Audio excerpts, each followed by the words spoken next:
চারজন অভিযুক্ত ছাড়াও কসবার ল কলেজের গণধর্ষণের ঘটনায় পঞ্চম আরও একজনের মোবাইল ফোন সেটা কিন্তু বাজেয়াপ্ত করা হয়েছে এবং সেটি হচ্ছে যেটা হচ্ছে আরও একজন যে নিরাপত্তারক্ষী ছিলেন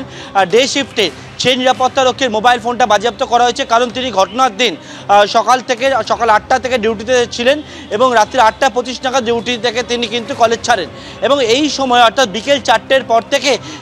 যাদের অ্যাক্টিভিটি লক্ষ্য করা গেছে যারা সেখানে ছিলেন তাদেরকে ইতিমধ্যে জিজ্ঞাসাবাদের মুখোমুখি হতে হয়েছে এবং সেই সময় তিনি কি দেখেছেন বা তার সঙ্গে মনোজিৎদের কী কথা হয়েছে বা কার সঙ্গে ফোনে কথা হয়েছে সেই বিষয়টা পুলিশের কাছে পুলিশ সূত্রে খবর সেটা জানাটা অত্যন্ত প্রয়োজন এবং সেই জন্যই কিন্তু তার সঙ্গে কার কি ফোনে কথা হচ্ছে কারণ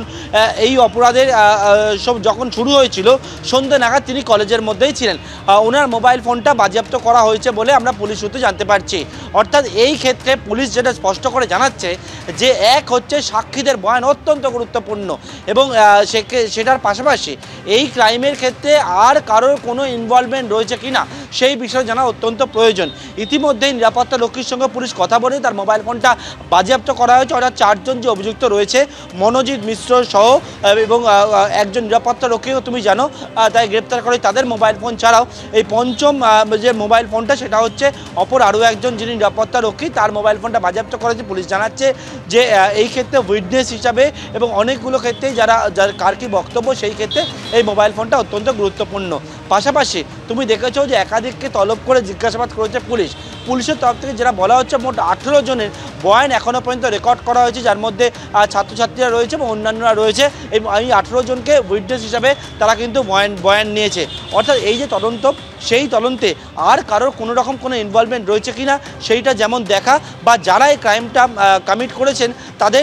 তাদের সম্পর্কে এই সাক্ষ্য জোগাড় করাটা অত্যন্ত প্রয়োজন এবং সেই জন্যই পুলিশ জানাচ্ছে যে তদন্তের স্বার্থে এই পঞ্চম যে মোবাইল ফোনটা অপর আরও এক নিরাপত্তারক্ষী সেটা কিন্তু বাজেয়াপ্ত করা হয়েছে মাধুরী অবশ্যই এই বাজেয়াপ্ত করা মোবাইল ফোন থেকে আর কি তথ্য সামনে আসে নজর থাকবে সেদিকে আপাতত পার্থপ্রতিম ধন্যবাদ তোমার এই প্রেক্ষাপটে এবার বিস্ফোরক অভিযোগ তুললেন তৃণমূল ছাত্র পরিষদের প্রাক্তন নেত্রী রাজন্না হালদার তৃণমূলেরই একাংশের বিরুদ্ধে দলের অন্দরে জুনিয়রদের মধ্যে এআই দিয়ে করা নগ্ন ছবি ছড়ানোর অভিযোগ তুলেছেন তিনি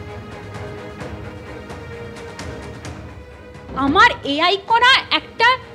সেমি নুড বলতে পারো নুড বলতে পারো সেই ছবি বিভিন্ন দাদারা